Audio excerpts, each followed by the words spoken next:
We got our first team who got eliminated from the IPL। जी हाँ, CSK 10 में से सिर्फ 2 मैच जीती है। किसी ने सोचा नहीं था कि ये फ्रेंचाइजी जो इतना सफल है, 5 ट्रॉफी जीता है IPL का, वो यहाँ तक कैसे पहुँच गया।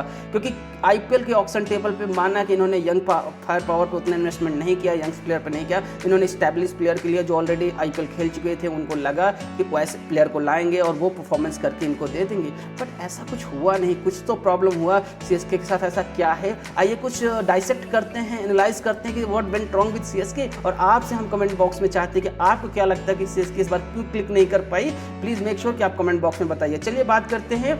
अगर आप डॉक्टर के पास जाते हैं तो आपको प्रिस्क्रिप्शन देता है, बोलता है कि ये दवा आप खाइए, आप ठीक हो जाओगे। आप दवा लाते हैं, खाते हैं, दोबारा भी पेन होता है, आप सेम दवा उठाते हैं, लेकिन उसमें एक एक्सपायरी डेट होती है और वो एक्सपायरी डेट की वजह से आप उस दवा को नहीं खा सकते। जी हाँ, सेम चीज़ CSK की। आपकी कितनी भी अच्छी स्ट्रेटजी रही हो, आपने 5 ट्रॉफी जीता हो, एक टाइम के बाद you need to change, otherwise world is changing, T20 is changing. अगर आप उस चेंज को अडॉप्ट नहीं करते हो तो कहीं ना कहीं आप पीछे रह जाते हो। वही चीज़ हुआ कि जहां पूरी टीम में सिर्फ यंग फायर पावर पे फोकस किया, स्टेब्लिश प्लेयर को छोड़ के वो देखना चाह रहे थे कि क्या नया प्लेयर आता है। आप देखिए दूसरी टीम में सूर्यवंशी जी 14 साल के आते हैं, प्रियांश आर्या आते हैं, you name it, every team have got 1 और 2 प्लेयर जो बहुत अच्छा कर रहे हैं, बहुत यंग हैं। But what about the CSK?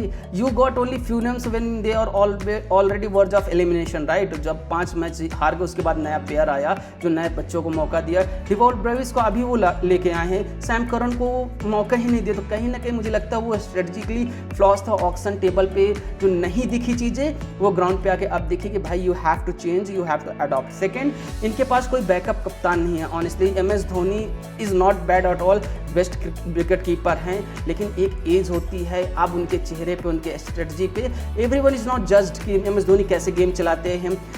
तो वो मुझे लगता है कि एक प्रॉब्लम है कि इनके पास कोई बैकअप कप्तान ही नहीं। Why I don't know, you need to know from the CSK fan कि वो उनको क्या लगता है। चौथा, तीसरा, आई वुड से उनको उम्मीद थी कि जो इन्होंने एक स्पिन डिपार्टमेंट को अपना सुदृढ़ किया था, रविचंद्रन अश्विन को लाए, जडेजा, नूर अहमद के साथ, वो उतना फायर पावर या फिर उतनी अच्छी बॉलिंग डिलीवर नहीं कर पाए। चौथा, जो अक्सर होता है कि मोस्टली CSK एक टर्निंग ट्रैक पे खेलती है चेपॉक में, इस बार उतना टर्न हुआ नहीं। रीज़न क्योंकि पहले BCCI पूरा हक देती थी कि फ्रेंचाइजी इन्फ्लुएंस कर सकती है ग्राउंड को अपने हिसाब से मॉडिफाई करने के लिए। बट इस बार ground staff is like solely dependent कि कुछ भी वो कैसा भी बना सकते हैं। इसीलिए जो ग्राउंड स्टाफ का क्यूरेटर का सागा था वो LSG के लिए भी हुआ, KKR के लिए भी हुआ और आपके CSK के। लेकिन वही बोलते हैं नाचना आवे आंगन टेढ़ा कि भाई जो चैंपियन टीम है वो they play whatever the ground, they play accordingly because they balance their side. When you have a one directional attack there is a problem. So ये कुछ प्रॉब्लम्स, कुछ